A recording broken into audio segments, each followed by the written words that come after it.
প্রণাম বিব্যক্তিত্ব থেকে। আজকেও সেই মায়ের কথা, শ্রী শ্রী মা ও স্ত্রী মঠ, স্বামী গম্ভীরানন্দ।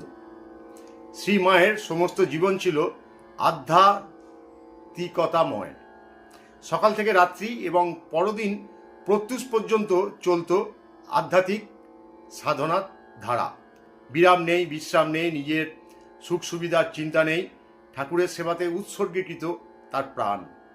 সর্বদা তারই কথা ভাবছেন, কোথায় থাকতে হবে, কি করতে হবে, নির্বিচারে সে সমস্ত ভুলে গিয়ে তার সেবাতেই সমর্পণ করছেন।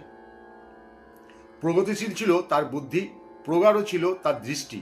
যখন ঠাকুরের আগমনে প্রকৃত তাৎপর্যকে বুঝতে পারেনি অথবা বুঝেও পরিষ্কার বলতে পারেনি, তেমন দিনে তিনি বলেছিলেন, ঠাকুর, তোমার ছেলেরা চারিদিকে এমনিভাবে ঘুরে বেড়াবে, তাদের মাথা গোঁজার স্থান নেই। এইভাবে সন্ন্যাসীরা এক জায়গা থেকে অন্য জায়গায় ঘুরে বেড়ায়, ছায়া নাড়ার সঙ্গে সঙ্গে এ গাছের তলা থেকে ও গাছের তলায় যায়, সে তো আমরা দেখেছি।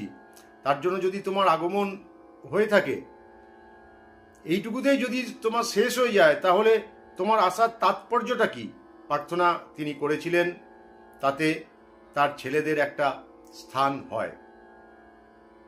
মা বলতেন, এরপরেই এ সমস্ত মঠ মিশন তৈরি হলো। ঠাকুরের প্রথম পুজো আরম্ভ করেছিলেন তিনি ঠাকুরের প্রতিকৃতিকে নিয়ে। তার দৃষ্টিভঙ্গি ছিল এমনই। সকালে যখন ঠাকুরকে চেয়েছিলেন চিন্তার ভেতর দিয়ে বুঝতে, প্রাচীন কাঠামোর ভেতর ফেলে দিয়ে তাকে সীমাবদ্ধ করে রাখতে, তখন মা তাকে দেখিয়েছিলেন অন্য দৃষ্টিতে।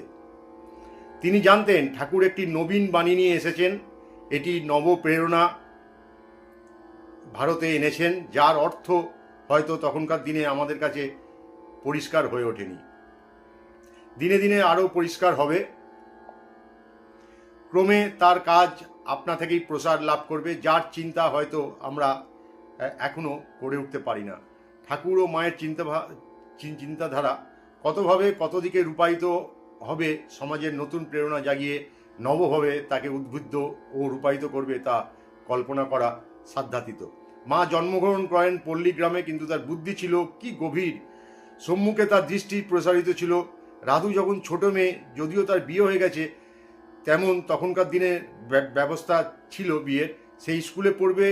গোলাপ মা বারণ করলেন, না, ওর স্কুলে যাওয়া উচিত নয়, ওর বিয়ে হয়ে গেছে, লোকে কি বলবে। কিন্তু মা বললেন, না গো, ওর বিয়ে হয়ে গেছে পাড়াগায়, কিন্তু লেখাপড়া শিখে এলে ও তো লোকের উপকার করবে। এই ছিলেন ঠাকুরের মায়ের